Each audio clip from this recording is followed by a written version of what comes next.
안녕하십니까. 저는 오늘 발표를 할 야신이라고 하는데요. 저는 원래 이 학생 성공 스토리에서 그 석사 과정 이전 이야기를 하면 안 된다고 분명히 쓰여 있었는데, 저는 외국인이다 보니까 저 한국에 어떻게 오게 됐는지는 전 아주 간단하게라도 말씀드리고 싶었습니다. 맨 위에 저쪽에서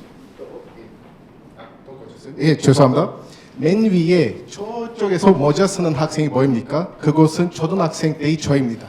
옆에서 입에 꽃 같은 거 있는 부분 보이십니까? 제가 초등학교 때 3년 동안 같이 공부를 했던 한국인 친구였습니다. 터키에서. 그 다음에 이 친구와 중학교와 고등학교 때 서로 이루어졌지만, 저는 그 친구 덕분에 2019년 때 이스탄불 대학교 무역학 한국어 문학과를 전공하게 됐습니다. 이것은 어떻게 됐냐면은, 저는 단순히 외국어를 전공하고 싶었는데 어떤 언어를 전공으로 할지는 몰랐었고, 일단 이 초등학교 때 이런 추억이 있어서 한국어를 한번 해보자라고 해서 저는 이스탄불 대학교 한국어 문학과를 전공하게 됐고, 이곳은 제가 운명이라고 하는 그 시절이 시작이었습니다. 한 3년 정도 이스탄불 대학교에서 공부를 했다가 저는 2022년 때 서울시립대 학교에 왔습니다. 교환학생으로 한 1년 동안 있었는데, 그 과정에서도 저는 기리보이라는 한국인 가수를 보러 성균관 대학교에 와본 적이 있습니다. 그 다음에 이제 터키로 돌아가서 이제 학부를 졸업했었고, 그 다음에 원래 생각도 안 했던 한국 국비 유학생 프로그램을 신청해서 거기서 이제 성균관 대학교 무역학과를 선택했고, 이제 이런 자리에서 만나 뵙게 됐습니다. 이것은 제가 보기에는 이게 운명이라는 흐름에서 제가 열심히 하는 한 작은 그냥 노력을 하는 사람으로서 여기까지 왔던 과정으로 저는 생각을 합니다. 특히 저는 여기에 왔어도 이 운명이 끝난 것은 아니었고요.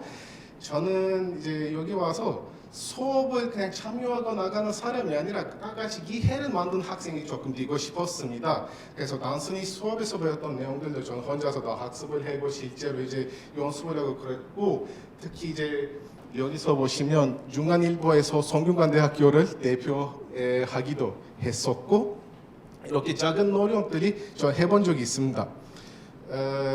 특히 우리 무역학과에서는 90%의 학생들은 외국인입니다.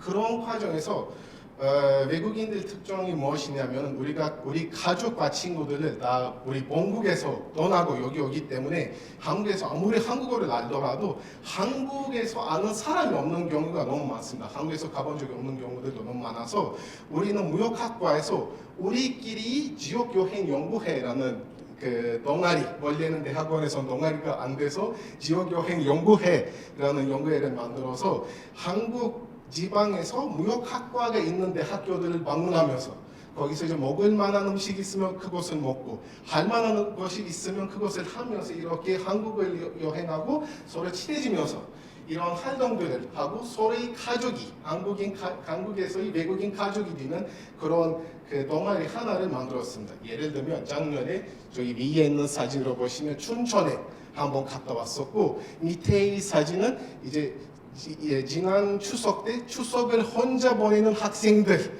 이름으로 다 같이 모아서 다 같이 서울랜드 갔다 왔었고, 다음 주에 이제 부산 갈 겁니다. 그리고 매 학기 이제 한강 피크닉을 하면서 서로 친해지면서 한국에서 서로 가족이 되는 이런 동아리 활동을 하고 있습니다. 그리고 아까 전에 말씀드렸다시피 저는 운명을 진심으로 믿고 있는 게, 저는 성균관 대학교 다니면서 제 여자친구를 만났습니다. 이게 왜 제가 말씀드리냐면, 이게 물론 저는 개인적으로 학생 성공으로 보지는 않지만 개인적인 성공으로 보는 그 과정에 저는 외국인 여자친구한테 일자리를 찾을 때 도와주다가 ORS 코리아라는 기업을 찾았습니다. 이 기업이 한국에서 최초로 설립된 터키 합작법인 기업으로서 영어를 아는, 터키어를 아는, 한국어를 아는, 무역 쪽에 관심 있는, 영업을 하고 싶은 인턴을 찾고 있었어요. 그래서 저는 딱 성균관 대학교 1학기 말에 여기 인턴십으로 신청을 했다가 그때부터 이때까지 아직도 근무를 하고 있는 기업이 됐습니다. 저는 ORS 코리아에서 인턴으로 근무하면서 특히 이제 해외 영업, 시장 분석, 지원 사업 관리, 동반력, 마케팅 이런 아주 다양한 분야들 다 하고 있는데, 이 내용들도 다 사실 저희가 무역학과에서 배우는 다 이런 과정들입니다. 그리고 저는 학교에서도 지금까지 다 A+ 받고 그래서 여행 연구회도 하고 여자친구도 있고 일도 하는데 이 과정에서 저는 매 학기마다 하나씩 자격증도 하나 듣자, 하나씩 얻자라고 생각이 들어서 이렇게 작년부터 이때까지 일단 토픽 스피킹, 한국어 말하기, 토익, 그다음에 토익 스피킹을 다 신청을 했는데 다 이제 만점으로 달성을 했습니다. 이렇게 저는 개인적으로 이런 시도들을 계속해서 하고 있습니다. 여기서 보시면 이제 우리 회사 회장님 이름이 있는 사진 있고 밑에 지지난주에 나왔던 한국방산 전시회에서 우리 부스에서 일했던 저희 사진 있고 위에서 오른쪽 위에 있는 저희 무역학과 친구들과 지도 교수님이 있고 맨 밑에도 송영관대학교가 저한테 선물해준 저희 여자친구와의 사진을 이렇게 한번 참고하고 싶었습니다. 저는 개인적으로 스스로를 목표가 없는 남자라고 보는데 이것을 왜 목표가 없냐라고 하시냐면은 저는 한 가지 전통적으로 한 가지 목표를 나락하는 것이 너무 한계가 있다라고 생각합니다. 너무 제한적이다라고 생각합니다. 저는 하나의 목표를 위해서 노력하는 것보다 삶의 흐름을 나락하면서 삶이 운명이 저한테 주는 기회들을 해보면서 삶에서 성장을 할 수 있는 성공을 할 수 있다고 생각합니다. 그래서 저는 목표가 없는 남자라고 스스로 하고요. 저는 만약에 이렇진 않았으면 저는 이스탄불 대학교에서 한국어도 전공을 안 했을 거고 지금 여기서 이 발표도 안 했을 거고 성균관대학교 무역학과도 안 했을 거고 지금 일도 안 했을 겁니다. 그리고 지금까지 말씀드렸던 이 과정에서 이 모든 것들이 사실 작년부터 이때까지 그래서 저희 1학기 때부터 3학기 때까지 기간이었습니다. 그래서 저는 이런 것들을 이때까지 해왔으나 앞으로의 1년이 어떻게 될지가 저는 더욱더 궁금합니다. 그래서 졸업할 때까지 저는 또 무엇을 할 수 있을까라는 기대로 저는 송영관대학교를 다니고 있습니다. 제 발표는 여기까지였습니다. 들어주셔서 감사합니다. 네, 안녕하세요. 폭풍의 눈 속에서 새로운 항로를 그리다 라는 주제로 발표를 하게 된 박지윤입니다. 벌써 2025년 막바지에 이르렀는데 다들 연말 계획은 세우셨나요? 저는 연말이 되면 미래에는 내년에 나는 이런 모습이겠지 라는 이런 상상을 하곤 하는데요. 아까 발표를 들으면서 되게 공교로웠던 점이 저는 사실 학부 때 국제물류학과 학생이었습니다. 그래서 무역학과셨는데 굉장히 순수하고 공교롭게 공감도 되고 그런 얘기를 들을 수 있었는데요. 저는 국제물류학과 학생이었는데 현재는 이제 약학대학 제약산업학과 학생입니다. 저도 사실 아까 말씀 주셨던 것처럼 굉장히 어떤 한 목표를 세우고 그 목표를 향해서만 달려가는 학생이었습니다. 그래서 여기 영화 굉장히 유명한 명대사가 있죠. 기생충에 너는 계획이 다 있구나 라는 대사가 있는데요. 저는 계획이 있었습니다.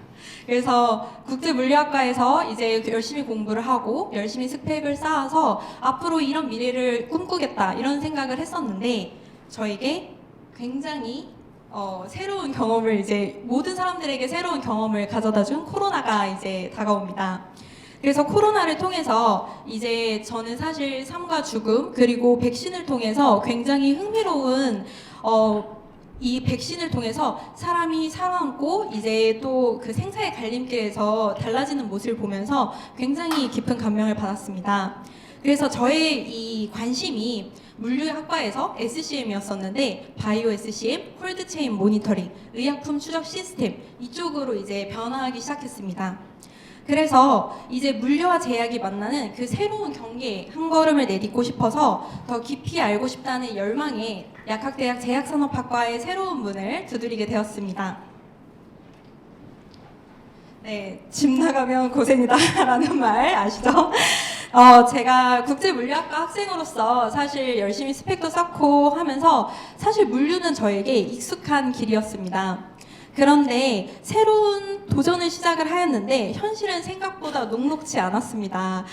사실 이 PPT는 이제 저의 첫 학기, 첫 강의 수업 때 이제 저의 모습을 이제 표현해 보았는데요. 이제 똘망똘망한 이제 동기들의 그런 모습과 달리 저는 처음에는 이게 교수님이 무슨 말씀을 하시는 거지? 지금 내가 잘 이해하고 있는 게 맞나? 라는 의문이 들 정도로 정말 망망대해에 표류하는 기분이었습니다. 그래서 온통 물류 용어에 대해서만 공부를 했었는데 규제과학, 임상통계, 약물역학 이런 낯선 단어들만 쏟아져 들어오니 굉장히 이거는 단순히 전공 변경이 아니구나라는 생각을 하게 되었습니다. 문제를 푸는 방법, 대하는 방식, 나아가 세상을 바라보는 관점까지 바꾸는 시간이었습니다. 학부 시절에 자신감이 사라지고 굉장히 힘들었었는데 이제 죽으라는 법은 없고 이제 제 백지장을 무겁게 들고 있을 때 그걸 어김없이 함께 들어준 고마운 사람들입니다. 저의 사랑스러운 동기들과 저의 지도 교수님 이상원 교수님이신데요. 동기들 친구들은 이제 시험 공부도 도와주고 선물도 함께 힘내 이러면서 내가 같이 공부해 줄게 우리 같이 공부하자 이런 얘기를 하면서 다정한 응원들이 저에게 정말 큰 힘이 되었습니다. 그리고 저희 지도 교수님이신 이상원 교수님은 새로운 전공을 택한 저를 학기 초부터 굉장히 걱정과 염려를 해주셨었는데요. 이제 끝까지 버티는 사람이 무서운 사람이다 라는 얘기를 하면서 굉장히 큰 격려를 해주셨습니다. 그래서 아직까지도 사실 그때의 시간들이 굉장히 기억에 남는 시간들입니다. 또 이제 든든한 응원 덕에 수업들에 점차 적응을 하면서 약학대학인데 사실 데이터를 굉장히 많이 다루더라고요. 약물 개발의 필요성, 유효성과 안전성의 입증, 수가 산정 등 모든 과정에서 데이터가 숫자가 아닌 하나의 목소리라는 걸 깨닫고 데이터를 공부를 해야 되는구나 라는 생각을 하게 되었습니다.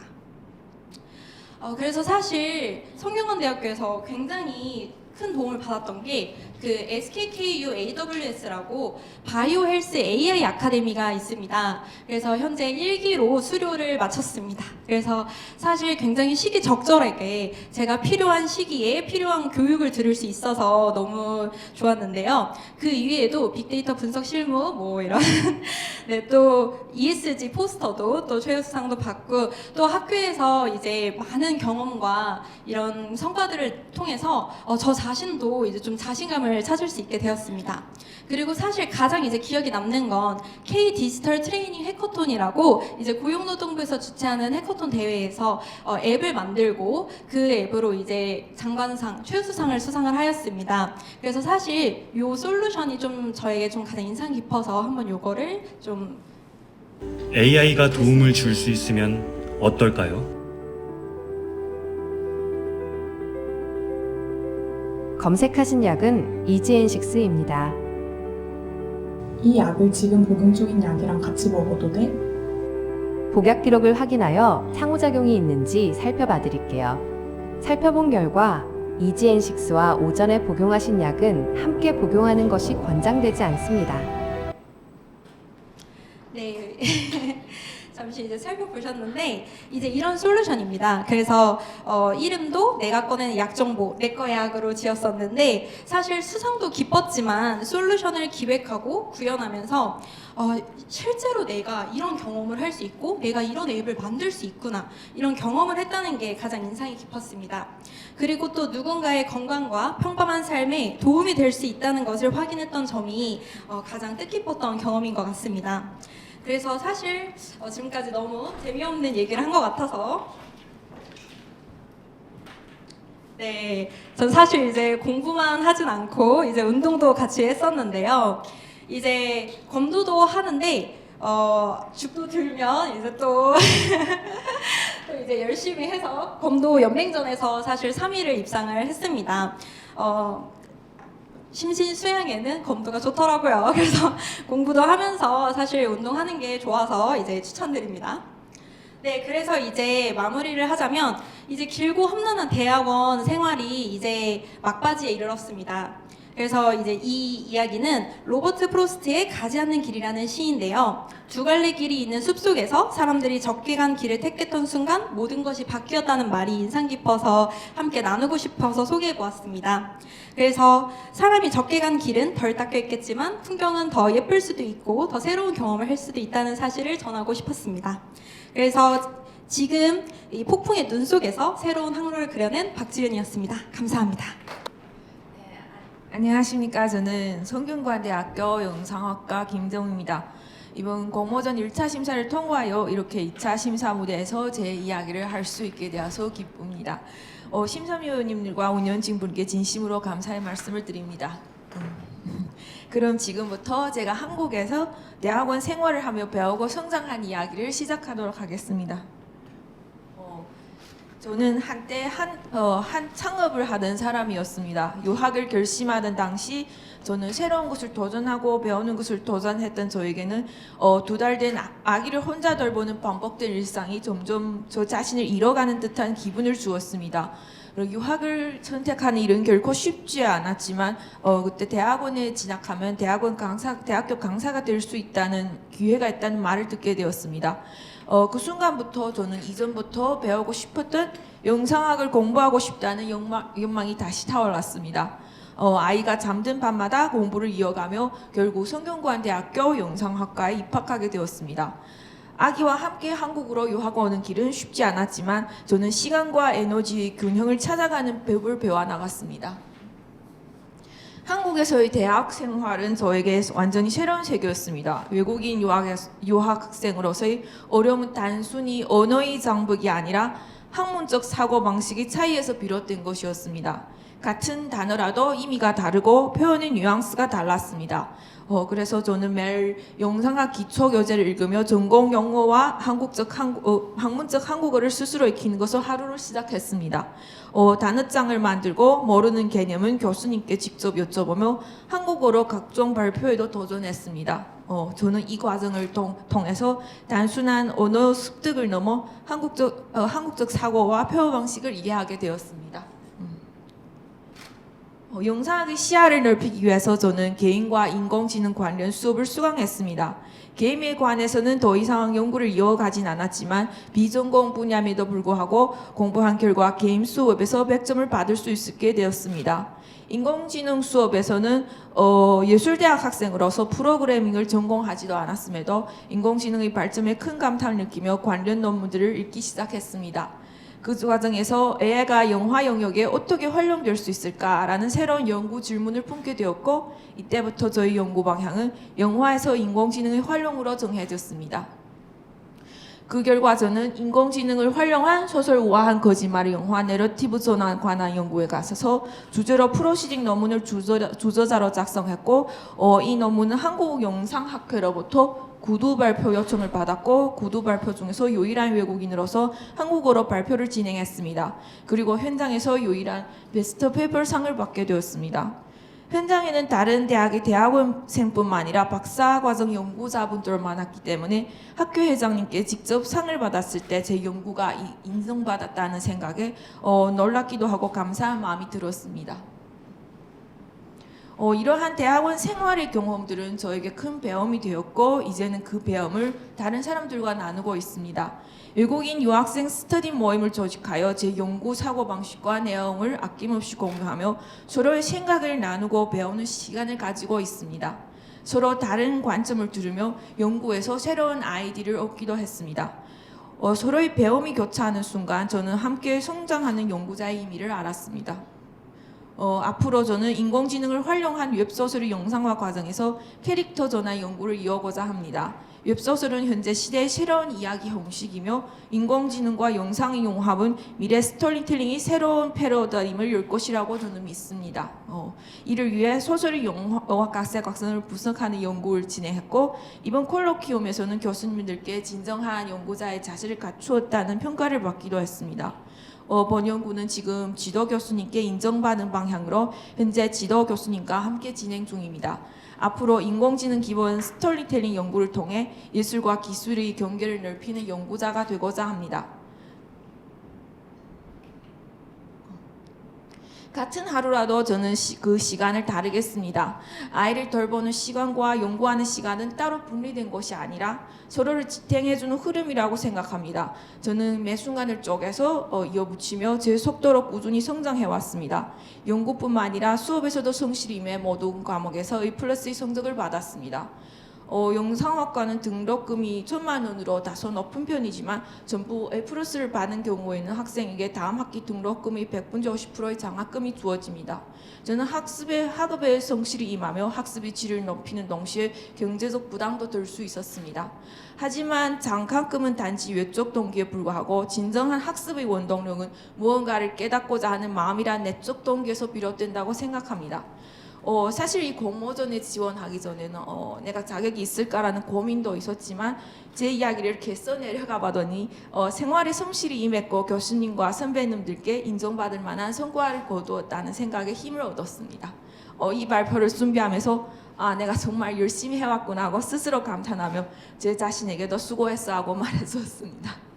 그리고 생각보다 아이를 돌보며 공부하는 분들이 많다는 것을 알게 되었고 그분들에게 저희 이야기가 조금이나마 힘이 되지 않을까 하는 생각에 이 자리에 서게 되었습니다. 마지막으로 제가 생각하는 학생 성공이란 상을 받거나 논문을 쓰는 외적인 성과보다 배우고자 하는 것을 자신이 머리와 마음에 채워 완전히 자기 것으로 만드는 것이라고 생각합니다. 그렇게 쌓인 지식은 누구도 빼앗을 수 없는 진정한 재산이 될 것입니다. 여기까지 저희 발표 내용이었습니다. 경청해 주셔서 감사합니다. 안녕하세요. 산업공학과 석사과정 조혜원입니다. 저는 연구로 만든 나의 두 번째 비상, 하늘을 날다라는 의미를 제목에 좀 담아 보았고요. 안정의 울타리에서 하늘로 도전이 만든 연구자의 날개를 소주제로 발표를 진행해 보도록 하겠습니다. 목차는 다음과 같습니다. 스스로 설계한 일련의 항해, 그리고 연구를 통해서 세상과 연결된 경험, 그리고 세계의 무대에 선 경험, 그리고 앞으로의 향후 계획에 대해서 말씀드리도록 하겠습니다.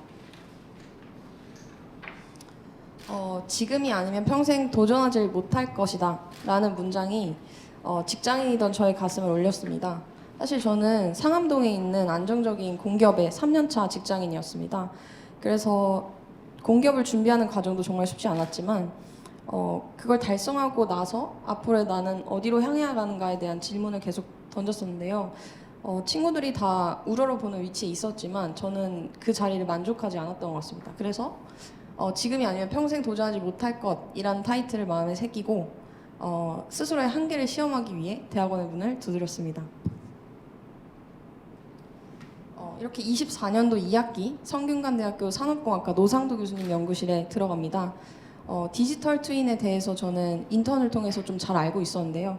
예를 들어 공장에서 지진이나 해일이 발생하기 전에 공장이 그때 이제 대응을 하기엔 너무 늦어버리는 상황이 발생합니다. 대한민국은 산업 제조 현장으로 이끌어가는 대한민국에서 그러한 상황이 발생하기 전에 사전 시뮬레이션과 AI를 덧붙여 최적의 상황은 어떨 것일까, 위험 부담은 어떻게 수행을 해야 이 부담을 줄일 수 있을까에 대한 혁신적인 아이템입니다. 그래서 저는 디지털 트윈과 스마트 매뉴팩처링, 데이터 아널리시스 기술과 그리고 지금은 AI의 알고리즘을 통해서 어떤 것을 최적화하면 현장의 문제들을 더 자세하게 해결할 수 있을지에 대해 매일 연구를 하고 있습니다. 과제에 바로 투입이 됐습니다. 사실 산업공학에 대한 개념이 좀 전무한 상태에서 저는 IT 쪽, 컴퓨터공학 쪽이어서 좀 많이 난감한 상황이 많았지만 교수님께서 그리고 팀원분들이 저를 믿어주신 덕분에 좀 쭉쭉 나아갈 수 있었던 것 같습니다. 간단하게 과제에 대해서 좀 설명을 드리겠습니다. 첫 번째는 유레카, KTH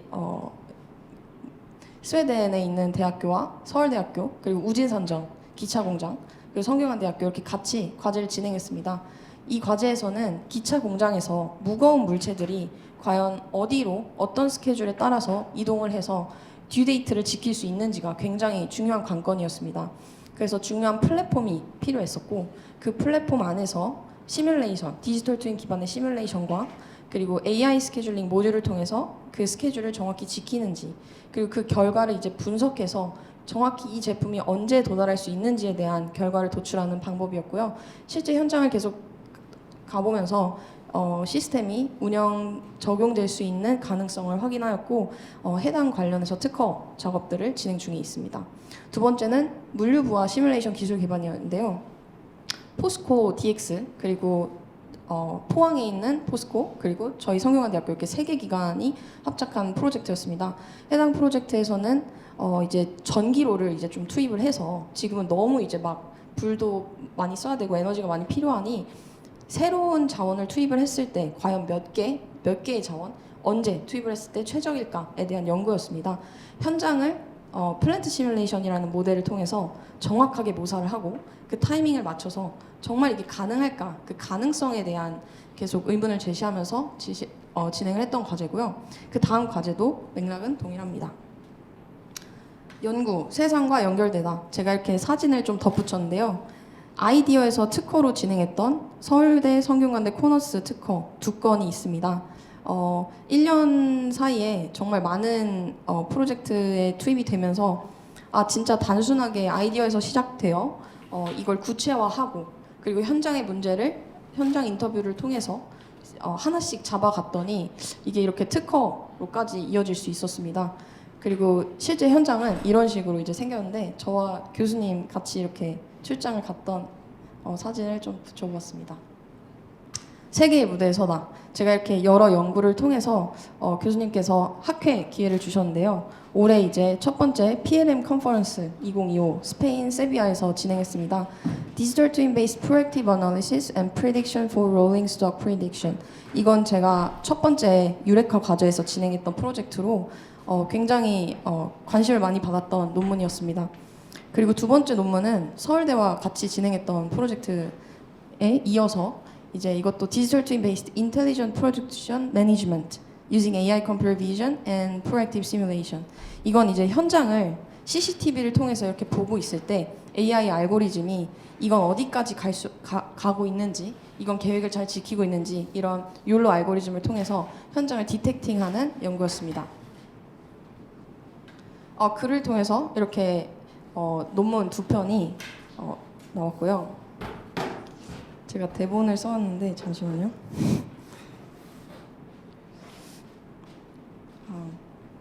네, 이렇게 연구 2편을 논문으로 내면서 이게 바로 연구의 힘이구나 하는 생각을 했습니다. 그리고 연구에서의 가설이 현장에서의 혁신으로 이어지는 순간들을 올해 정말 많이 체감을 했던 1년이었던 것 같습니다. 세상과 연구는 이어질 수 있다에 대한 가능성도 확인했던 한 해였던 것 같습니다. 그리고 제가 제목을 비상이라는 주제를 가져왔었는데요. 비상이란 날개를 달고 오르는 게 아니라 떨어질까봐 두려운 마음을 딛고 그 발을 뗐을 때 그 순간 시작된다는 것을 알았습니다. 앞으로의 향후 계획입니다. 저는 11월 31일까지 급하게 투고를 해야 하는 저널 논문을 작성 중에 있어서 아침에도 별을 보고 밤에도 별을 보고 집으로 돌아가는 것 같습니다. 그리고 졸업 논문 주제로는 계속 바뀌고 있긴 한데 교수님과 공장 레이아웃 최적화 관련해서 LLM 알고리즘을 사용해서 이제 졸업 논문을 준비를 할 것 같고요. 그리고 앞으로 대한민국은 엔지니어들이 살아남기에 정말 최적화된 그리고 살아남아야 하는 세계 경쟁 시장에서 엔지니어들이 좀 이끌어야 하는 나라인 것 같습니다. 그래서 그동안의 저의 노력들이 이제 앞으로 현장에서 빛을 볼 텐데 저는 그래서 앞으로의 미래가 이제는 두렵지 않고 저의 날개를 펼 수 있는 무대가 될 것이라고 생각합니다. 마지막으로 이 여정에서 배운 한 가지를 여러분께 공유드리고 싶습니다. 도전은 결과가 아니라 방향이다. 성공이 보장되진 않더라도 그 길 위에서 성장하고 있다는 확신이 있다면 이미 그 자체로 비상이라고 생각합니다.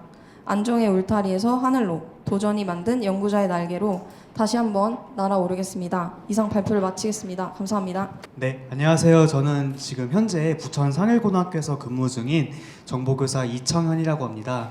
이번에 학생 성공 수기를 내면서 낮에는 교실, 밤에는 호암관이라는 주제로 이제 저만의 2년 반의 이야기를 풀어내고자 합니다.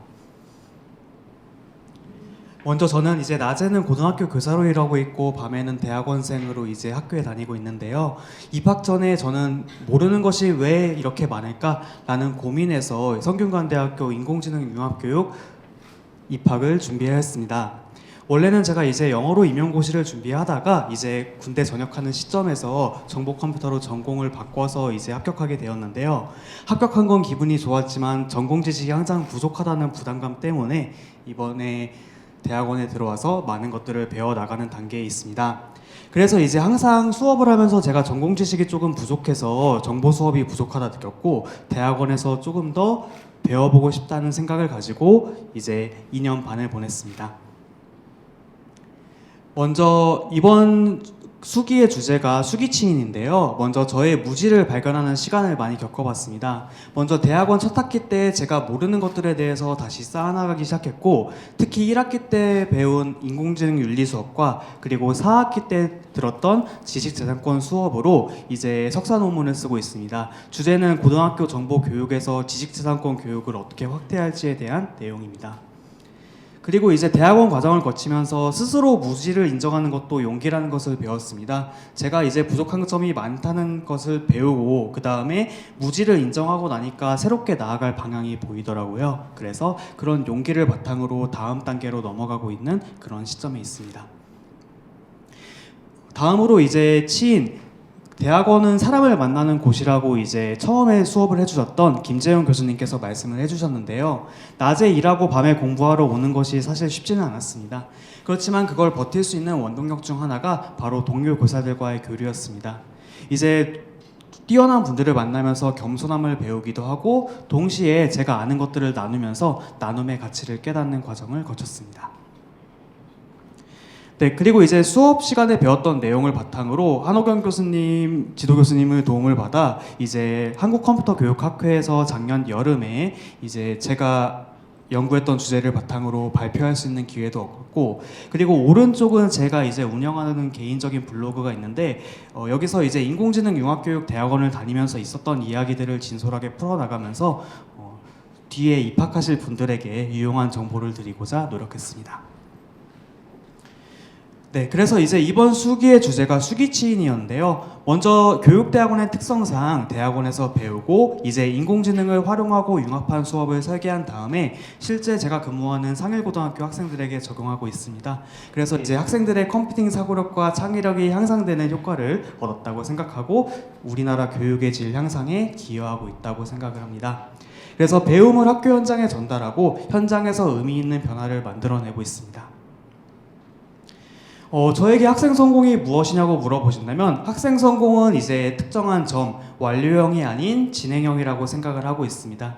넓은 바다를 건너는 한 마리 나비처럼 작지만 멈추지 않는 날갯짓으로 배움과 나눔의 여정을 계속해서 이어나가려 합니다. 그래서 이제 앞으로 제가 대학원을 졸업하고 하고 싶은 일은 학교 현장에서 AI 융합교육을 실천하고 현장과 학계를 연결하는 다리 역할을 하고 싶으며 마지막으로 미래 인재를 기르는 교사가 되고 싶습니다. 그래서 주경야독의 여정은 대학원이 끝난다고 해서 끝나는 것이 아니라 앞으로도 계속될 것입니다. 네, 감사합니다. 네, 안녕하세요. 저는 이번 연도에 인공지능융합학과 석사과정에 입학한 김민서입니다. 저는 오늘 이제 발표를 유수불구 흐르는 물은 썩지 아니한다라는 주제 안에서 발표를 해보려고 합니다. 이제 목차는 이와 같고요. 먼저 자기소개를 좀 드려야 될 것 같아서 저는 다른 이제 직장도 어엿한 직장도 있으시고 논문도 퍼블리시된 경험이 있으시고 이런 개발 경험도 있으신 분들과는 다르게 학사학위라는 것밖에 없습니다. 제가 처음에 대학원을 이제 대학원을 간다라고 주변에 선언을 했을 때 주변의 반응은 너 대학원 가? 교수님한테 뭐 잘못한 거 있어? 아니면 취업 못해서 대학원으로 도망가는 거 아니야? 사대 가면 너 적응하기 힘들 텐데 괜찮겠어? 교수하고 싶어서 대학원 가는 거야? 라는 그런 반응들이 대다수였습니다. 하지만 저는 하고 싶은 공부가 뚜렷하게 있었는데요. 저는 이제 막 학기 때 이렇게 카페24라는 회사에서 이 리눅스 운영체제에서 PHP로 백엔드 개발을 하였습니다. 하지만 이렇게 제가 프로젝트 기획을 하게 될 줄 알고 제가 직접 운영을 할 줄 알고 들어갔던 그런 상상과는 다르게 이제 코드의 유지 보수 업무만을 보통 주시더라고요. 그래서 그 과정 속에서 제가 하고 싶었던 건 이게 아니었는데 라는 생각과 함께 이제 운이 좋게도 대학교 장학생으로 뽑혀서 도쿄에 있는 미쓰비시 본사에 견학을 가게 됩니다. 이제 도쿄 미쓰비시 본사에 가서 이제 일본의 전자전에 참여를 하여서 어떠한 유망한 로봇들이 미래 산업을 이끌 것인지도 구경을 하고, 그렇게 시부야 밤거리도 구경을 하면 집에 숙소에 털레털레 돌아가는 길에 이렇게 길에서 멋지게 버스킹을 하고 있는 아저씨가 계시더라고요. 그 아저씨를 보면서 저는 내가 진짜 사랑하고 심장 뛰는 일은 무엇이었을까라는 생각을 하게 되었습니다. 저는 대학교 때 이제 간략하게 소개를 드리면, 대학 신문사 편집장으로서 이제 4년 동안 부원들과 이제 기사를 매월 발간한 경험이 있습니다. 그리고 이제 부학생 회장으로서 직접 코로나가 끝나가는 시점이 2022년도에 학교 축제를 직접 기획을 하고 운영을 하고, 제가 만든 포스터가 학교 공지사항에 게재를 됐을 때 엄청난 전율이 몸에 돌더라고요. 그리고 마지막으로 2022년도부터 지금까지 꾸준하게 노원구에 소재한 원자력병원의 안병동 병원학교에서 많이 몸이 불편한 암 환자 아이들을 이제 그 친구들에게 기초 코딩 교육 활동을 가르치고 있는 일을 하고 있습니다.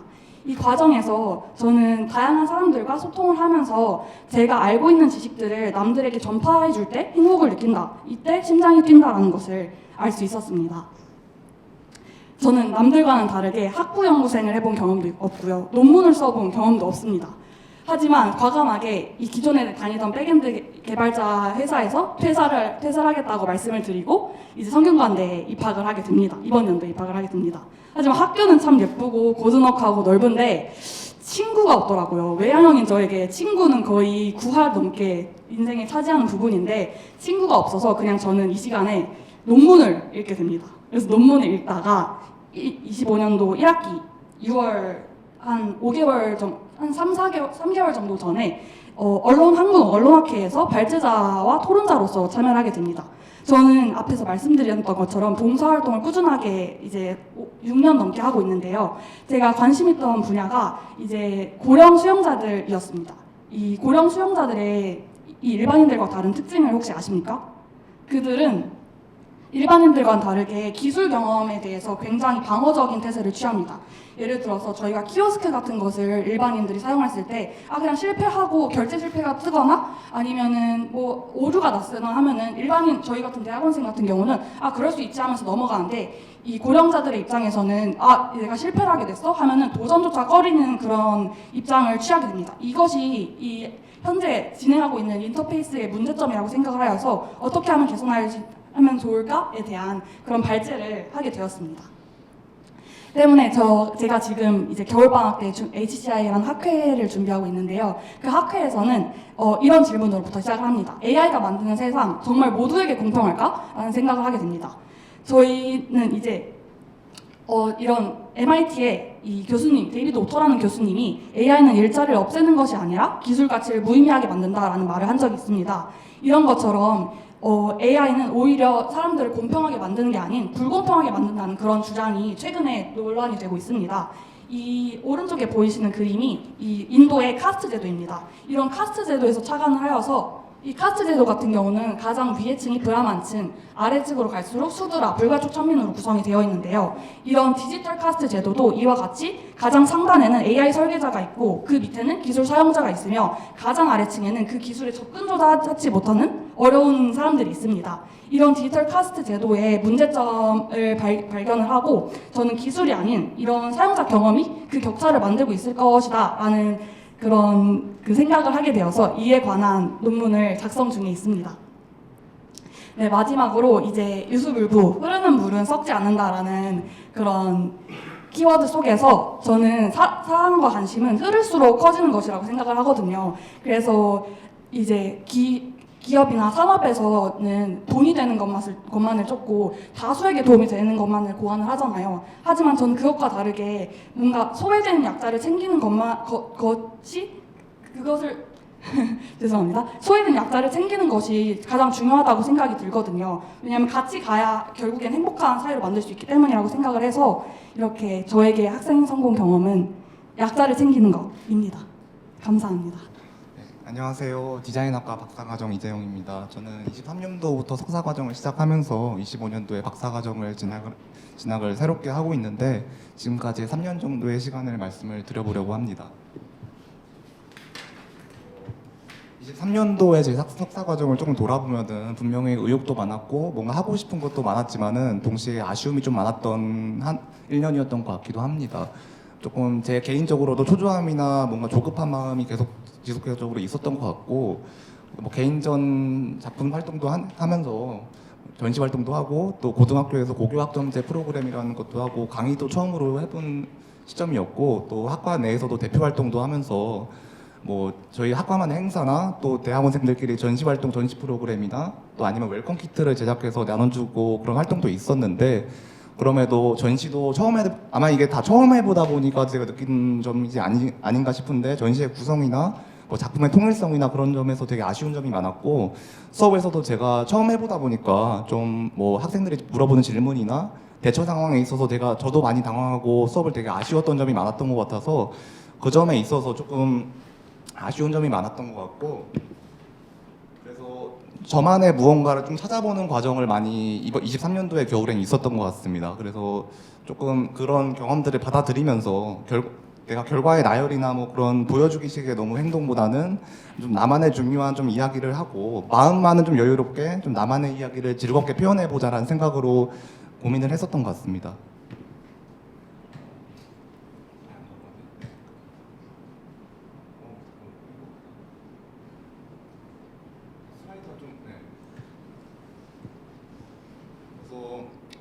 제가 처음으로 찾아본 정답은 하트라는 형태인데요. 뭐 가장 흔한 형태이지만은 이 하트라는 형태가 그 하트의 의미나 또 제 내면에서도 내면의 평화의 이야기를 담아서 저만의 이야기를 표현한다는 얘기로 하트를 통해서 뭐 2D 그래픽이나 뭐 3D나 AI나 영상 같은 그런 다양한 소재를 이용해서 작품을 제작을 했었고요. 그래서 이 가장 보이시는 큰 작품이 제 담이라는 작품인데 제 처음 만든 하트 시리즈 작품이기도 하고요. 제가 전시에서 가장 처음으로 보여준 작품이자 가장 또 처음으로 팔린 작품이기도 합니다. 그랬을 때 김해 진영에 있는 도슨트 갤러리라는 곳에서 보여줬던 작품인데 여기 하단에서 뭐 서울에서 보면 되게 정반대 위치지만 그 위치가 저를 되게 새롭게 표현할 수 있을 것 같기도 하고 또 제 도전해라는 의미에서 또 되게 상징성이 있을 것 같아서 알지도 못하는 동네인데 그냥 기차를 타서 바로 달려가서 그 작품 공부에 참여를 했었던 기억이 있고요. 제 오프닝 날에 이렇게 작품 소개를 하고 그 갤러리에서 작품 소개를 드리면서 그때 보셨던 분 중 한 분이 그 작품에 대한 의미나 그 감정이 되게 와닿는 것 같다고 제 작품을 구매를 바로 해주셨었는데 뭐 그분도 이제 제가 이제 단순히 표현하는 작품보다는 제 감정을 담고 이야기를 하는 그 의미에 대해서 좀 공감을 해주셨던 것 같아요. 그래서 그분 덕분에 첫 구매 덕분인지는 모르겠지만은 제가 되게 계속해서 발전하고 진행할 수 있었던 원동력이 아닌가 싶습니다. 그래서 뭐 정말 그 이제 1, 2년 동안 다양하게 활동하면서 뭐 아트페어라든가 뭐 개인전 초대전이라든가 작품전 활동을 되게 많이 뭐 메타버스라든가 다양한 장소에서 뭐 미국, 방콕, 뭐 해외부터 해외까지 제가 올해 이제 겨울에 있는 예정된 전시까지 하면 30회 정도의 전시를 한 것 같더라고요 벌써. 그래서 많은 활동을 했었고 뭐 개인 또 그 외적으로도 뭐 청년 작가 공모전에서 그린상을 수상하기도 하고 또 뭐 대학교에서 특강이나 TVN 드라마 감자연구소라는 연구소에서 작품 포스터 협찬으로 작품에 참여하기도 했고요. 그다음에 뭐 공모전도 심사위원회 위촉돼서 활동들을 많이 했던 것 같습니다. 이러한 경험들을 통해서 저도 끊임없이 저희 확장이나 새로운 마인드로 발전을 할 수 있었던 계기가 되었지 않나 싶고요.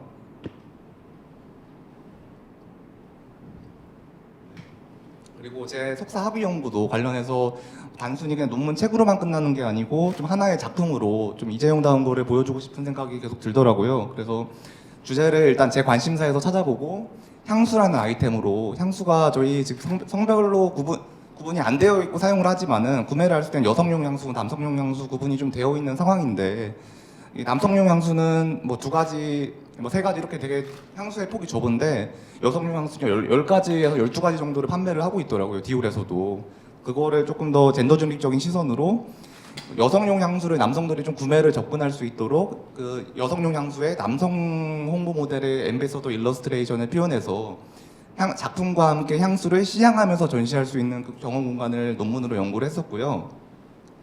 뭐 다른 분들은 이제 성균 갤러리에서 진행을 했지만 저는 좀 저다운 걸 보여주고 싶다고 해화 근처에 다른 외부 갤러리에서 이재용 개인전이라는 이름으로 아까 보여드린 하트 시리즈와 제 연구 작품들과 함께 나누어서 전시를 진행을 했었습니다. 그랬을 때 돈이고 정말 많은 고생이 있었지만은 그만큼 제가 또 생각했던 것 이상으로 좋은 결과가 나왔던 것 같아서 너무 감사했고 후회가 없었던 또 활동이었지 않나라는 생각이 들었고, 그 올해 이제 25년도 연구성과 경진대회에서 인문예술 분야의 이 내용을 좀 정리해서 출품을 했었는데 또 대상으로 선정을 해주셔서 되게 감사하게 유종의 미를 거뒀던 연구 결과이지 않았나 싶습니다. 그다음에 이제 제가 진로 방향도 이제 확실히 정했고, 저도 연구 활동과 작품 활동을 계속 이어가면서 이 학술적인 활동을 계속 하고 싶어서 박사과정 진학을 좀 희망을 했는데, 그 신우수대학원생 장학생이라고 학교에서 지원하는 대학교 장학생 프로그램이 있는데, 그게 저희 디자인학과에서는 그 실적란을 적는 칸에 연구 실적을 적는 칸이 조금 저희 학과에서는 이 소논문을 적다 보니까 좀 어려운 부분이 있긴 하더라고요. 그래서 되게 지도 교수님이랑도 고민을 많이 했었는데, 제가 앞서 해왔던 활동들을 한번 믿고 그냥 어차피 박사과정 다닐 동안 계속 넣어볼 거 후회할 바엔 한번 그냥 넣어보자. 어차피 뭐 안 돼도 뭐 그러니까 그래서 넣어봤는데 다행히도 그 제 앞서 활동들에 대해서 되게 좋게 봐주신 것 같아서 저희 디자인학과에서 처음으로 전액 장학생으로 선정이 되었습니다. 그다음에 계속 저도 이제 이런 연구들도 뭐 단순히 보여주는 연구가 아니고 저희 디자인에서 계속 사람들과 경험하고 소통할 수 있는 디자인의 주제들을 찾고 있는데요. 이번에 진행했던 연구가 게임 IP 굿즈 디자인으로, 이제 게임들도 단순히 굿즈를 판매하는 게 아니고 그 굿즈들을 재해석해서 뭐 실생활에 사용할 수 있는 굿즈 아이템들을 많이 출시를 했더라고요. 그것들을 저도 이제 그 굿즈들의 디자인 특성을 분석하고 소비자 만족도를 파악해서 연구를 진행해서 이번 커뮤니케이션 디자인 학회에 소논문으로 게재를 했었습니다.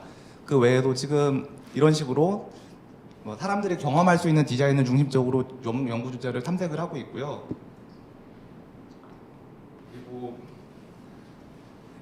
이런 활동 속에 제가 이제 백성문화대학교에서 대학교 강의를 또 나가고 있는데, 그 디자인 프로그램 툴을 가르치는 수업이었는데, 제가 앞서 말씀드린 대로 좀 수업에 아쉬운 점도 많고 좀 학생들이랑 소통을 해서 좀 좋은 수업으로 발전을 하고 싶다 보니까 학생들이 흥미를 느끼는 주제를 탐색해서 프로젝트형의 수업을 좀 진행을 했던 것 같습니다. 그래서 앞서 보여드렸던 것처럼 책자로 그 음악이라는 주제로 학생들이 흥미 있는 음악을 재해석해서 앨범 자켓을 디자인하는 좀 그런 프로젝트를 했었고, 그 로고 디자인이나 엽서 디자인의 그런 굿즈 상품들을 전체적으로 기획하고 디자인하는 표현 방식에 있어서도 뭐 AI라든가 다양한 프로그램들의 표현 방식에 제한을 두지 않았던 것 같습니다.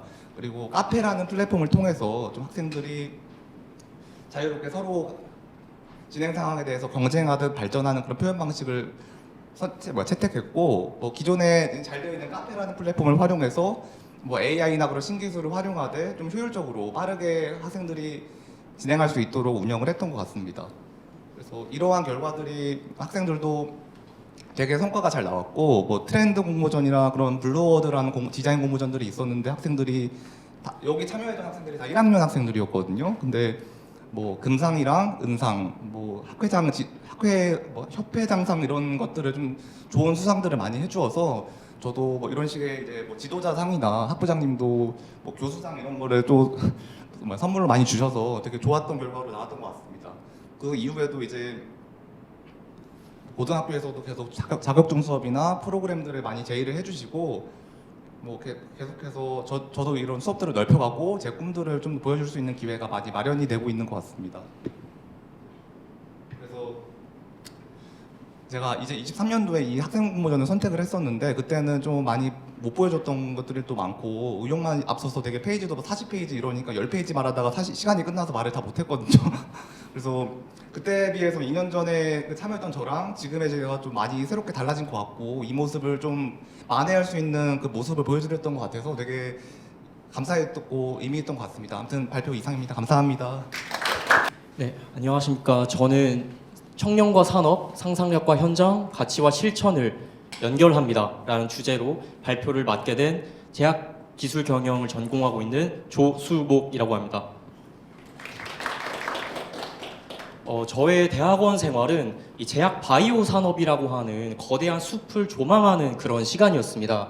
학부 때는 개별 나무를 하나하나 뜯어보는 시간이었다면 대학원에서의 그 시간은 제약 바이오 산업에서 정책, 그 다음에 거대한 숲을 조망하는 그런 시간이었습니다. 하지만 강의실과 산업 현장 사이에서는 보이지 않는 그런 벽들이 존재했습니다. 이 보이지 않는 벽이라고 말씀을 드리는 것은 산업 현장 같은 경우에는 깊이 있는 강의에서 이어지지 않는 빠른 변화 속도로 인해서 조금의 괴리감이 있었습니다. 이 보이지 않는 벽은 미래 산업 인재들이 공통적으로 겪고 있는 개인의 문제를 넘어선 사회적 비효율이었습니다. 그래서 저는 이 문제에 대해서 좀 깊게 관심을 가지고 이걸 어떻게 하면 해결할 수 있을까에 대해서 문제의식을 가졌고 도전을 한번 해보았습니다. 저의 도전은 지식선순환 플랫폼을 위한 한국대학생 제약바이오산업협회 쿠스피바를 설립하는 것이었습니다. 하지만 제가 포부 있게 협회를 설립했던 것과는 좀 다르게 한계점이 존재했습니다. 일단 저의 경험 부족, 그 다음에 소통에 대한 어려움이 직면했습니다. 예를 들어서 학생들, 그 다음에 대학교에 가서 내가 이런 협회를 만들었다, 같이 하면 어떻겠냐라고 얘기했을 때 들려오는 소리는 되게 냉담했습니다. 신생협회라서 좀 신뢰가 불가능하다. 너 혼자서 그거 되겠냐? 우리한테 좀 실질적인 도움이 안 될 것 같다라는 등의 냉랭한 반응들이 많이 돌아왔습니다. 하지만 저는 여기서 포기하지 않고 끝까지 한번 가보자라는 신념을 갖게 되었습니다. 다음 수기입니다. 그래서 저는 말보다 행동으로 증명을 하고자 했습니다. 영원, 재정적 부담, 영원의 원칙을 저는 세웠는데요. 학생들과 그다음 학생회 입장을 한번 들어보니까 대부분이 갖고 있는 문제점 중에 하나는 일단 재정적인 부담이었습니다. 그래서 저는 협회원들에게 재정적인 부담을 주지 않기 위해 제가 지금까지 받았던 장학금과 아르바이트로 모은 사비를 협회에 투입을 했습니다. 그래서 QC, QA, 생산, MR 등 현직자 직무 세미나 개최 및 협회에 대한 핵심 운영비로 충당하면서 진정성을 보였습니다. 이런 진정성을 보이니 자칫 학생들이 관심을 보여주기 시작했습니다. 하지만 이 진정성만으로는 부족한 것들이 많이 존재했습니다. 특히 저의 경험에 대한 부족이었는데요. 이런 경험 부족을 보완하기 위해서 타 대학 동아리 및 유관 협회 회장들을 직접 만나서 조언을 구하고 성공한 학생 조직들의 운영 사례를 여러모로 많이 연구를 하면서 어떻게 하면 우리가 운영하고 있는 협회가 성공적인 조직이 될 수 있을까에 대해서 많이 고민을 하게 되었습니다. 또 하나는 융합입니다. 제약공학, 기술, 공공정책학, 사회, 제약산업학, 산업 이 세 가지의 지식을 융합하면서 대학원생으로서의 시선으로 산업을 재해석할 수 있는 독창적인 협회의 정체성을 확립하기 시작을 했습니다. 이러한 저의 노력이 진정성과 노력이 통했는지 이제 점차 성장을 하기 시작을 하였습니다. 첫 번째는 공감입니다. 현재 저희 협회 공식 SNS를 운영을 하고 있습니다. 총 누적 조회수가 최근 확인해 보니 11만 회 이상을 기록을 하였는데요. 특히 저희 우수한 협회원들이 개발한 프로그램 중 하나가 MBTI 직무 유형 검사입니다. 이거는 이제 MBTI 검사처럼 어떤 직무 유형이 나에게 맞을까에 대한 프로그램인데요. 대학생, 대학원생을 넘어서 심지어 현직자분들에게도 많은 인기를 누리면서 가장 폭발적인 콘텐츠가 되었습니다. 또 하나는 연결입니다. 현재 10개 대학, 13개 협력학과, 누적 150명 이상의 협회원들이 모여서 초기 회의적인 시선이 참여로 변화를 하였고 앞서 말씀드렸던 직무 세미나 등등 여러 가지 프로그램을 성공적으로 지금 개최를 하고 있습니다. 또 하나는 발전입니다. 흩어져 있던 산업과 현장 산업과 교육과의 괴리에서 일어나는 정보 격차를 해소하고 흩어져 있던 청년을 연결하고 공동체 전체의 발전에 기여를 하고 있습니다. 하나로 10월 31일 날 저희 협회가 이제 공식적으로 비영리 단체로 등록이 되어 있고요. 그 다음에 11월 18일 약의 날을 이제 맞이하여서 협회 명의의 봉사단체를 설립할 계획을 가지고 있고 또 너무 감사하게도 11월 22일 날에 이제 유관 기관분들을 모시고 협회 발대식을 진행을 하게 되었습니다. 제가 성공하는 학생 성공은 다음과 같습니다. 나의 성장을 우리의 성장으로 확장하는 것입니다. 스스로 문제를 정의하고 공동체를 만들어 함께 해결하며 사회의 긍정적인 가치를 실천하는 과정, 그 자체가 저는 바로 학생 성공이라고 믿습니다. 저의 대학원 생활은 이 수기치인의 가치를 현장에서 실천해 나가는 도전의 연속이었습니다.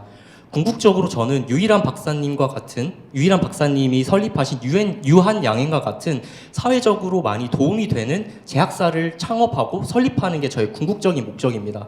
이를 통해서 이 대한민국이라고 하는 제가 사랑하는 조국 발전에 기여하는 인재로 성장하겠습니다. 감사합니다. 네, 안녕하세요. 저는 성균관대학교 석사 3기 석민주입니다. 오늘 그래도 지구는 돈다, 내게 변치 않는 가치들이라는 제목으로 제 이야기를 좀 해보고자 합니다. 저는 사실 대학원생이 된다라는 건 좀 더 발전하는 나, 더 성공한 나, 혹은 아예 새로워진 나가 되는 거라고 생각을 했는데 오히려 그 대학원 생활을 거듭하면서 느꼈던 거는 제게 주어지는 가치들에 집중을 하는 거였습니다.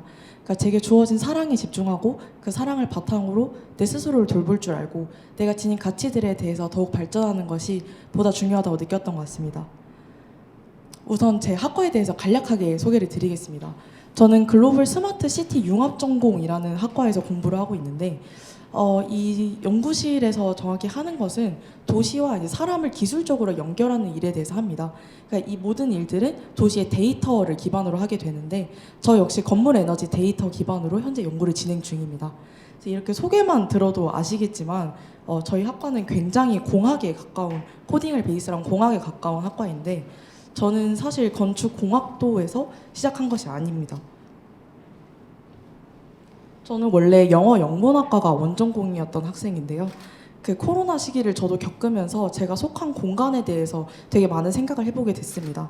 자연스럽게 예술과 공간, 인테리어에 관심을 갖게 되면서 건축 설계로 과감하게 전과를 했습니다.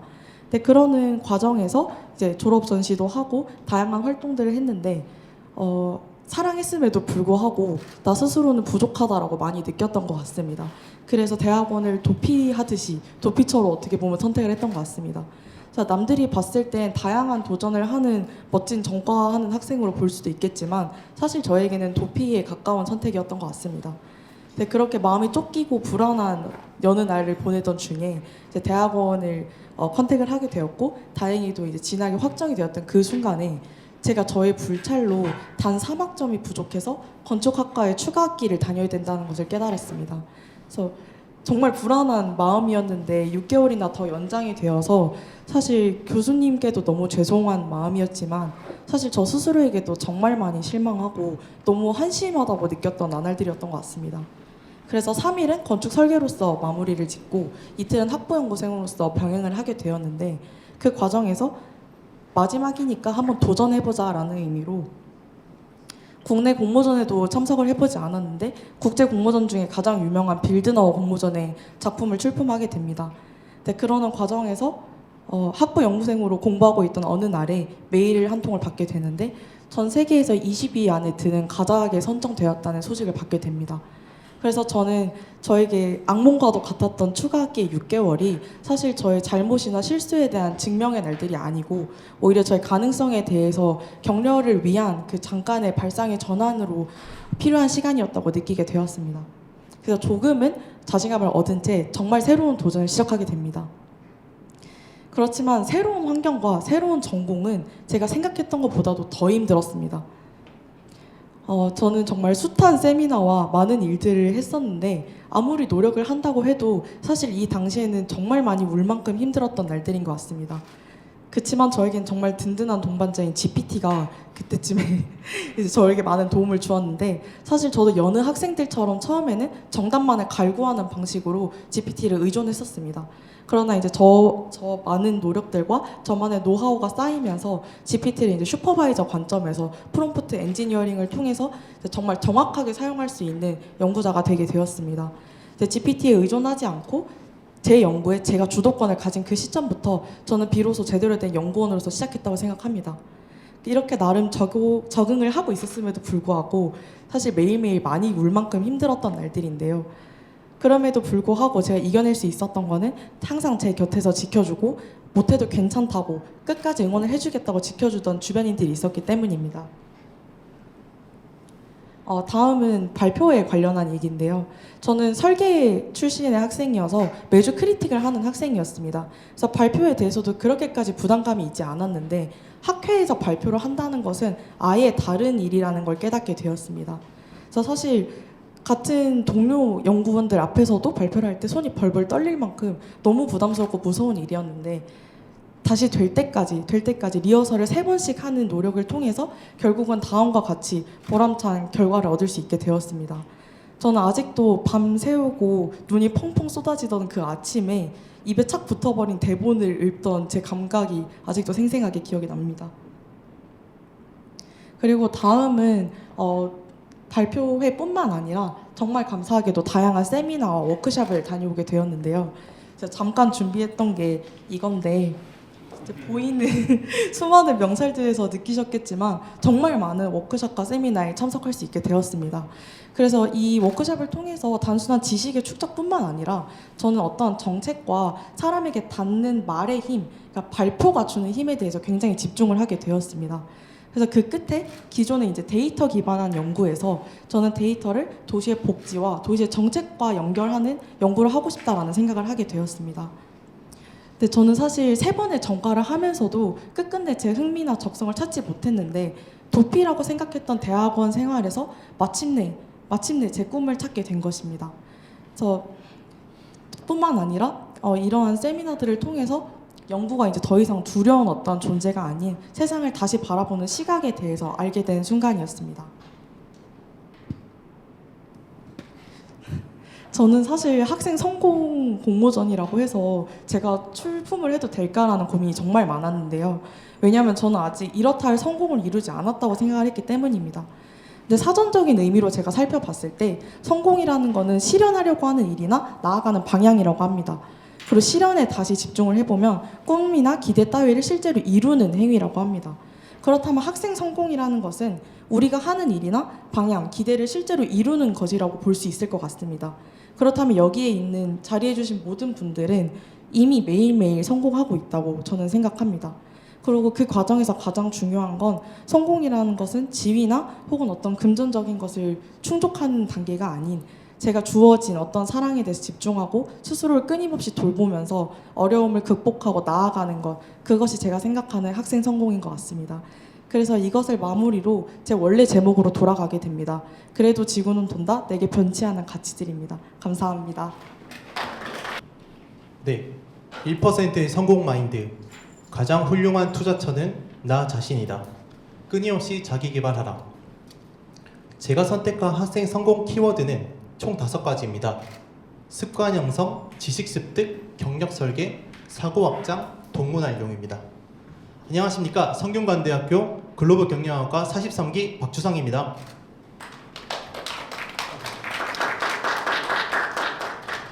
네, 저는 학생 성공 스토리라는 관점에서 조금 더 학교 생활이랑 그리고 제 직장을 연관 짓는 그런 조금 실질적인, 조금 현실적인 스토리를 위주로 스토리텔링을 좀 해보겠습니다.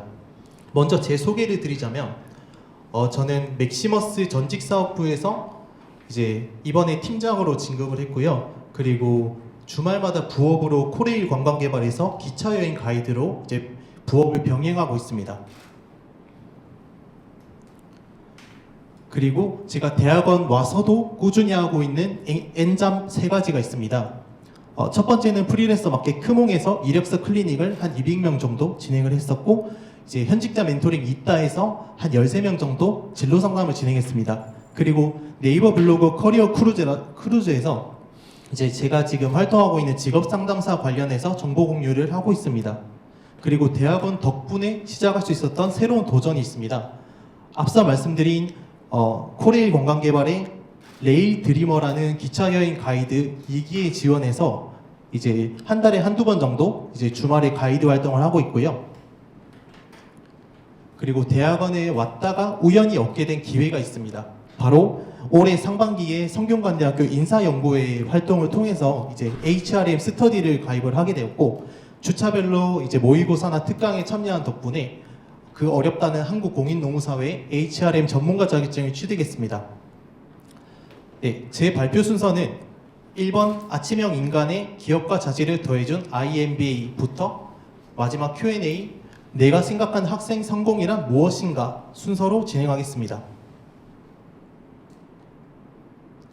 1번 아침형 인간의 기억과 자질을 더해준 IMBA입니다.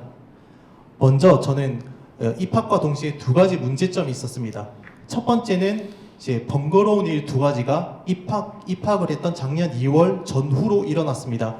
작년 1월에는 회사에서 경영상 문제로 공고사직을 당했습니다. 그래서 이제 동종업계 다른 업체로 이제 이직을 하게 되었고, 3월에는 또 전세 만기 때문에 급하게 이제 회사 근처로 빌라로 이제 이사를 가게 되었습니다.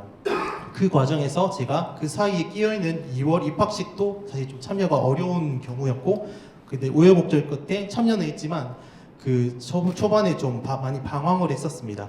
두 번째 문제는 온라인 과정의 함정과 비전공자의 낮은 이해력입니다. 저는 이제 IMBA라고 이제 온라인과 오프라인 병행 과정으로 선택을 했는데요. 이제 처음에는 이게 내가 원하는 시간에 자율학습이 가능하다는 점에서 기대를 했지만 실제로 제가 이렇게 위에서 이제 번거로운 일이 벌어지다 보니까 밀린 동영상을 몰아듣는데 굉장히 스트레스를 많이 받았습니다. 두 번째 문제는 저는 학사를 이제 식품공학과를 나왔습니다. 근데 경영대학원 과목을 처음 들어보는 제 입장에서는 재무나 회계 용어가 하나도 와닿지가 않았습니다. 그래서 이런 문제들이 있었지만 이제 전 두 가지 솔루션을 대학원 생활 속에서 발견했습니다. 첫 번째는 성균관대 인사연구회에 가입을 해서 이제 주말에 이제 새벽 등산을 이제 선배들이랑 가게 됐는데, A라는 선배는 새벽 5시에 일어나서 매일 이제 운동도 하고, 이제 주말 오전에는 이제 독서 모임을 통해서 자기는 장학금을 2년 내내 받았다라고 했었고, B 선배는 출퇴근길이 멀다 보니까 이제 통근버스에서 동영상을 이제 아이패드로 들었다라고 하더라고요. 그래서 그 팁도 저는 흡수를 했고, 그리고 성인연 자기개발 카페에서 이제 다양한 인사이트를 올려주시는 그런 많은 선배들 덕분에 제가 동기부여하는데 굉장히 많이 도움이 됐습니다. 두 번째 솔루션은 제가 내 생애 첫 미라클 모닝 새벽 6시에 일어나서 이제 출근 전에 동영상 수업을 듣는 루틴을 만들었습니다. 그리고 저는 디데이 어플에 이를 기록을 해서 지금 1학년 1학기 중간고사 끝나고 시작을 해서 지금까지 약 500일 가까이 이제 지금 계속 유지를 하고 있습니다. 덕분에 저희가 그 학기별로 이제 진도율이 이렇게 그 시스템에 체크가 되는데, 제가 이 시스템에 모두 다 준수를 100% 완료를 했고, 현재 12과목을 수강했는데 학점을 4.42점을 받아서 이제 3학기 동안 계속 성적 우수 장학금을 유지했습니다. 그리고 2번, 로드맵 작성에 폭넓은 시야를 더해준 IMBA입니다. 여기서도 두 가지 문제가 있었습니다. 첫째는 저는 코로나19로 여행사 하나 투어를 다니다가 실직을 했던 실업급여를 받았던 사람입니다. 그때 지푸라기도 잡는 심정으로 제가 직업상담사 자격증을 취득해서 이렇게 우여곡절 끝에 전직 지원 업체에 취업을 했지만 사실상 이게 이 직무가 맞는지는 모르고 시작을 했습니다. 그냥 그 당시에 뜨는 직업을 이제 직업 훈련을 통해서 취득을 한 케이스였고요. 그리고 거기서 이제 퇴직자 교육을 80회 정도 진행을 하면서 성취감을 많이 느끼긴 했지만 제가 경력 2년차 때 이제 열정이 좀 상실되고 이제 애사심도 좀 떨어지고, 그리고 직업에 대한 회의감을 좀 많이 느끼기도 했습니다. 그때 이제 제가 대학원을 고민을 하게 되었고, 동종업계 강사님들의 조언이 상담 교육 심리대학원보다는 당신 같은 경우는 좀 사업가 기질이 있으니까 경영학 지식과 네트워킹 목적의 MBA를 한번 가보는 게 어떠냐. 그래서 제가 MBA를 찾던 중에 잦은 야근 그리고 통학거리 때문에 이제 제가 성균관대 IMBA를 진학하게 됩니다. 온 오프라인 과정을 선택한 이유입니다. 여기서 또 두 가지 솔루션이 있었습니다. 이를 해결하기 위해서 첫째는 이제 고령화 및 베이비붐 대상으로 니치, 틈새 시장을 노리게 되었습니다. 2020년에 고령자 고용법이 개정이 되면서 이제 퇴직 예정자들에 대한 재취업 지원 서비스 의무화가 실행이 되었고, 또 때마침 조기 퇴직자, 정년 퇴직자의 그런 낮은 임금이나 재정 문제 등이 이제 이슈화되고 있었습니다. 그리고 중소기업과 고급 인재들의 오작교 역할이 필요하다는 것을 현장에서 많이 느꼈습니다. 그래서 전직 지원 전문가라는 꿈을 가지게 되었고요. 두 번째 솔루션으로는 제가 성균관대학교 창업연구회에 이제 CEO 특강을 듣게 되었습니다. 그때 저는 그냥 단순하게 팀장, 본부장, 이사가 아니라 저는 대표이사라는 명함을 한번 달아보자라는 목표를 재설정하게 됩니다.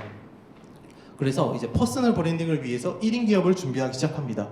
그래서 작년부터 제 개인 명함을 만들고 그리고 제 블로그에 한 1000개 정도 포스팅을 완료를 했고요. 그리고 내년 2월에 MBA 석사학위가 나오면 이제 먼저 이제 외부 전문가인 프리랜서로 활동하기 위해서 이제 운영기간 5개에 이제 제 프로필을 다 제출을 한 상태입니다.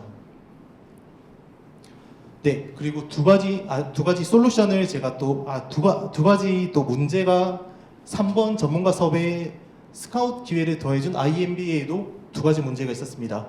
첫 번째 문제는 MBA 네트워킹. 저는 굉장히 기대를 하고 입학을 했지만 잦은 술자리랑 단순 친목 도모라는 느낌이 강했습니다. 네, 제가 이제 입학 설명회를 2번이나 참여할 만큼 굉장히 이 학교에 대한 매력을 느꼈었는데요. MBA에 저희 IMBA에만 해도 10가지 동연회가 있습니다. 10가지 동연회 1학년 1학기에 다 가입을 해서 활동을 했습니다. 근데 정작 저는 이제 이 내 직업 상담, 전직 지원이라는 직무와 우리 이제 동문들과의 그런 접점을 찾지를 못했습니다. 그리고 저는 건강상의 이유로 술, 담배, 커피를 모두 끊었거든요. 근데 이제 저녁 모임에 제가 여러 번 참여를 했지만 성과는 빵점이었습니다. 왜냐하면 저는 이 네트워킹이 실제로 제 직무에 연관이 되기를 원했기 때문입니다. 그리고 두 번째 문제는 스스로 찾아야 했던 MBA와 제 업무의 연결점을 찾는 것이었습니다. 그래서 저는 이제 조금 시도를 해봤던 게 제 명함에다가 단순하게 명함을 교환하는 게 아니라 제가 하고 있는 업무들을 수기로 적어서 제 취업 서비스, 기업 컨설팅, 그리고 생애 설계 교육, 그리고 일터 혁신 상생 컨설팅 이런 걸 적어서 전달을 하다 보니까 인사 담당자나 아니면 중소기업 CEO들에게 먼저 연락이 오는 경우가 생기기 시작했습니다. 그리고 저는 이제 그 결과 첫 번째 성과로 공정채용 컨설팅에 이제 한국공인노무사회 워크숍에 제가 초청이 돼서 우수 멘토로 잠깐 활동을 할 수 있었습니다. 이제 그거를 계기로 이제 또 두 가지 솔루션을 좀 도출을 했습니다. 첫 번째 솔루션은 잠재 고객에 대한 상호 교류 그리고 적재적소 이제 현직자 섭외였습니다.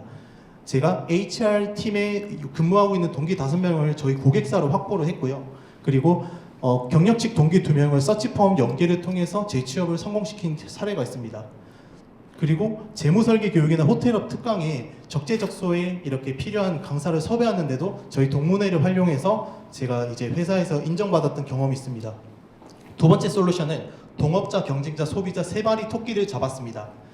동업자는 HR 컨설턴트, 강사, 상담사이며 경쟁자는 기업 교육업체, 창업 또는 대행사, 그리고 소비자는 CEO나 인사팀, 퇴직 또는 이직자 이런 3대 이해관계자를 제가 1인 지식기업으로 프리랜서로 전환했을 때 시너지를 낼 수 있는 그런 트라이앵글을 제가 지금 구축을 했습니다. 그리고 졸업생이 되면 제가 2학년 2학기 막학기인데 이제 동문회 활동을 통해서 앞으로는 제가 섭외하는 사람이 아니라 섭외가 되는 전문가가 되겠습니다.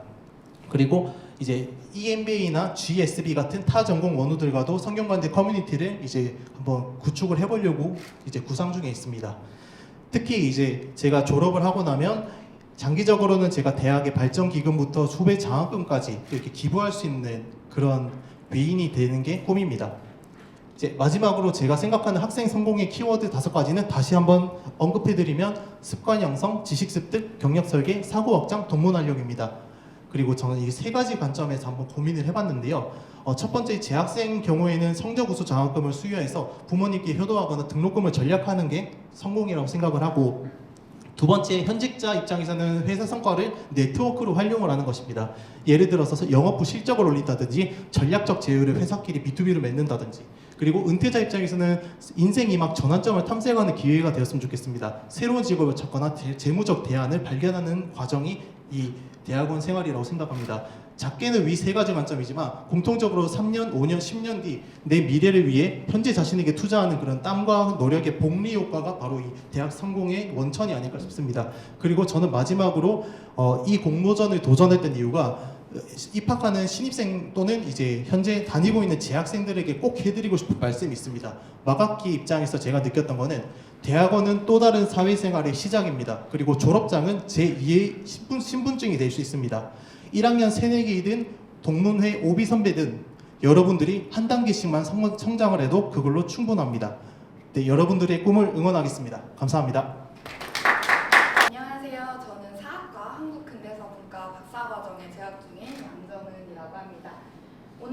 제가 발표할 내용은 회피를 회피하다, 두려움을 넘어 성장으로 라는 제목을 가진 저의 이야기인데요.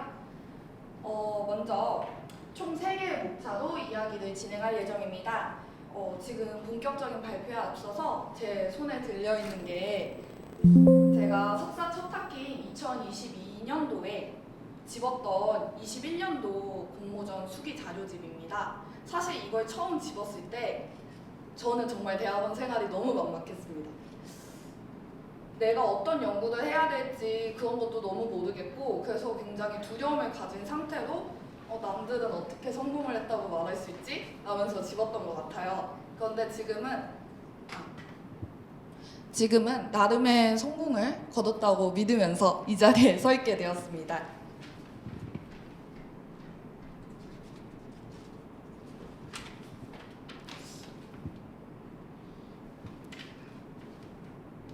첫 번째 파트는 내가 멍청하다는 걸 인정해야 했다라는 제목인데요.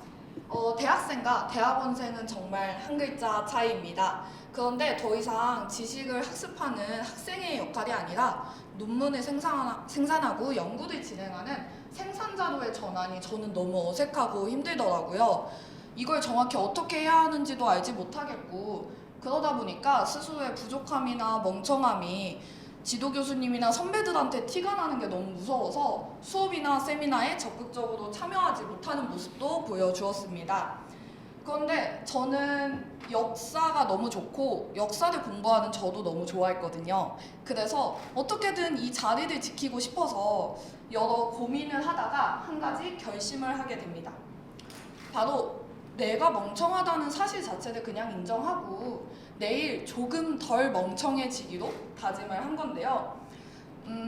제가 이런 생각을 하기까지 제 지난 삶을 좀 돌이켜 봤을 때 제가 한 번에 잘 성공했던 역사가 없더라고요. 많이 실패하고 좀 더디게 움직였던 역사가 많았던 것 같아서 이런 생각을 해보게 되었습니다. 그런데 이 말은 또 다른 의미로 꾸준히 버티기만 한다면 저는 충분히 성과를 낼 수 있는 인물이라는 걸 의미하기도 하더라고요.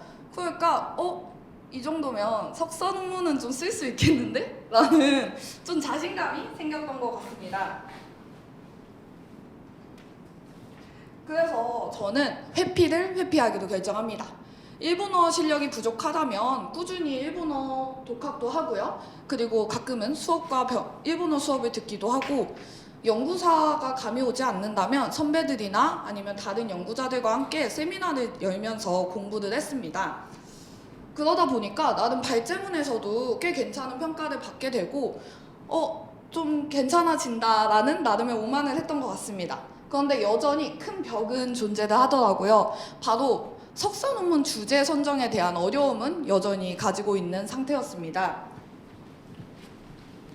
그런데 어렵다고 피할 수는 없잖아요. 대학원을 졸업을 해야 되니까요. 그래서 저는 2023년 석사 3기에 중국 동북 삼성 지역의 주요한 독립운동 사적지들을 탐방하기 시작합니다.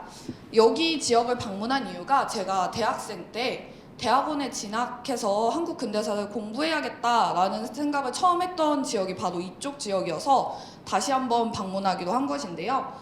그래서 이쪽 지역을 답사하면서 나는 이 북간도, 간도 지역의 독립운동사와 독립운동가들을 이야기해야겠다는 사명감, 그리고 혹은 나름의 소명의식을 느꼈던 것 같습니다. 그리고 이런 마음을 가지고 석사 논문 예비심사를 준비하게 되는데요. 예비심사는 잘 통과를 했습니다. 그런데 심사장에 나오고 보니까 피드백을 정리하는데 정말 통과를 주신 게 맞나? 라는 고민이 되더라고요. 그래서 조금 피드백이 많은 이 석사 논문 예비심사 원고를 어떻게 고칠까 고민을 하다가 저는 회피를 회피하기로 결정을 했잖아요. 그래서 역사 논문에서 사실 연구에 부족한 부분을 메꿀 수 있는 가장 근본적인 해결책은 사료를 찾는 것입니다. 그래서 당시에 아직 한국에 들어오지 않았던 우스노미야 타로의 문서들을 보기 위해서 일본으로 한 달간 단기 연수를 떠나게 됩니다. 그 과정에서 저는 새로운 사료 찾기를 꾸준히 하고요. 그러면서 일본에서 열리는 학술 발표회에 참석하여 일본 학자들과 교류하면서 공부를 하게 됩니다. 그러면서 제가 두 가지 다짐을 하게 되었는데요. 바로 PPT에 나와 있는 요 4번 두 다짐입니다. 나 박사과정에 진학해서 국외에 있는 다양한 학자들과 교류하고 그러면서 독립운동사를 더 알려봐야겠다 이런 생각을 하게 됩니다.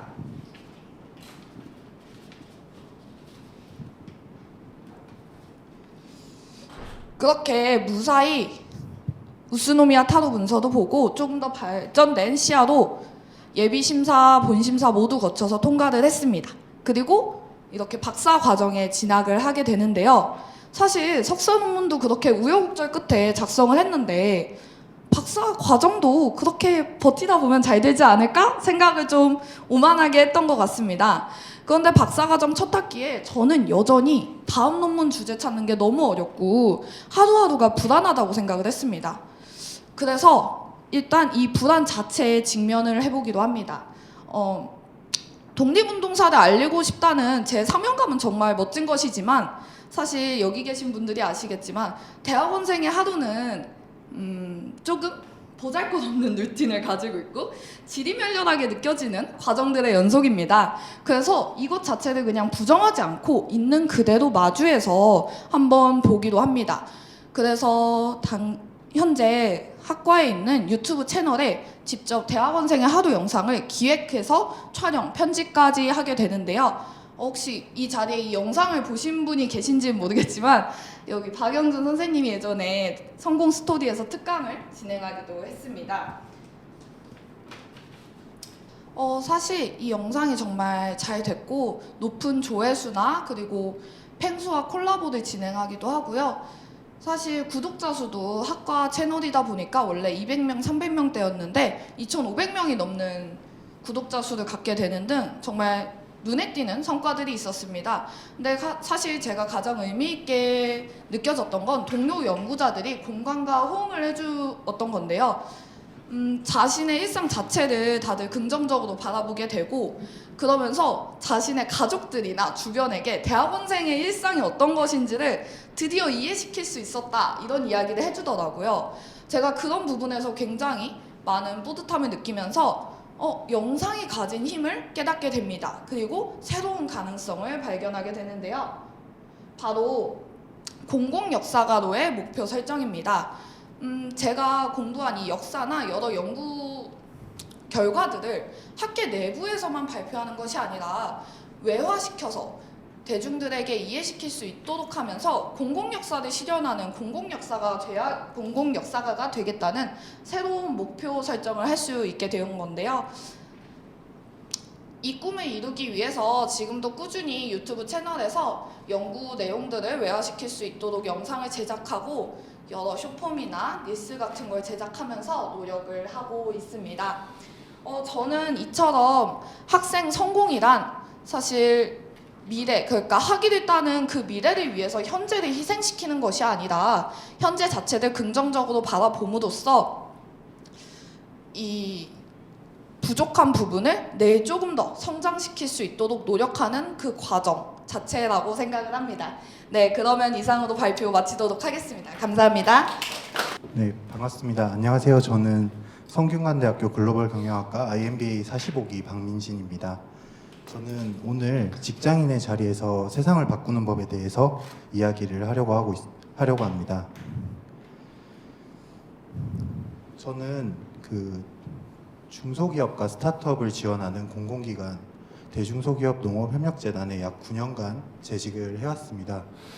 공공기관이라는 말을 들어서 아시겠지만 되게 안정적입니다. 그렇기 때문에 상당히 정체돼 있고 익숙한 보고서를 쓰게도 되고 대부분 행정적인 절차에 몰입이 되어 있습니다.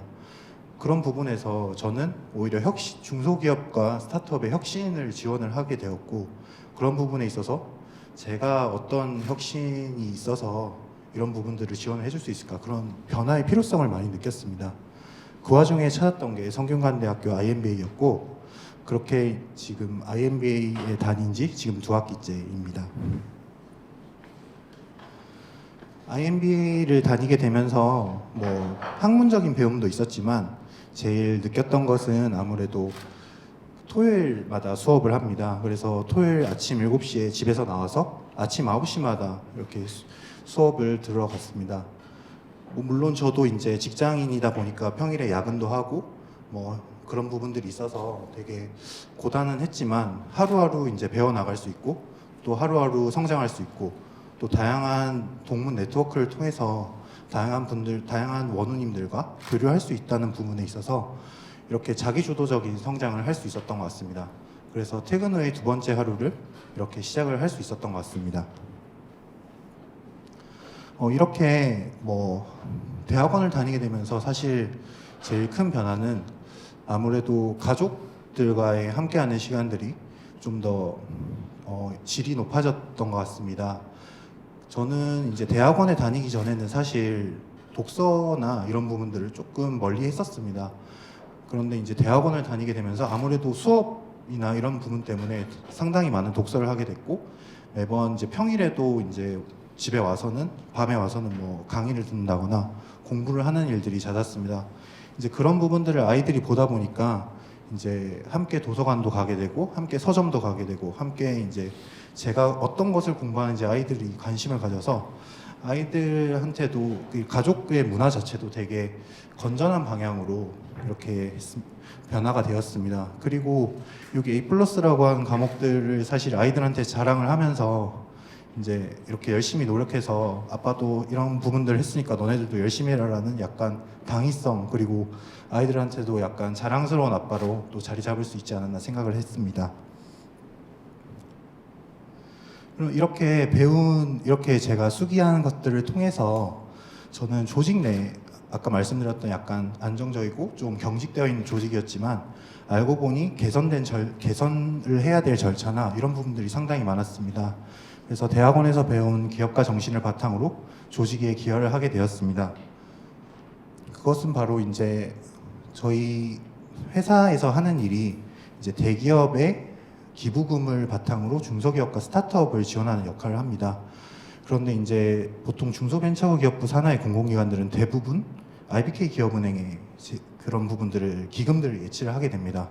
그래서 사실 제일 처음 저희 재단 설립 때 그런 협약을 했던 부분이어서 약 10년이 경과했지만 뭐 금리나 이런 부분들이 우대 조건이 좋지 않았고 그렇기 때문에 이런 부분들을 좀 개선을 해서 실질적으로 저희가 기업들을 더 많이 지원해 줄 수 있는 이자를 받을 수 있는 뭐 다른 시중은행과 협약을 해보자고 이제 제가 이런 업무 개선 및 조직 역량 강화의 과제에 제출했고 이런 부분은 이제 새로운 상생협 기관 예치 기간까지 선정이 되는 그 부분까지 이루어졌습니다.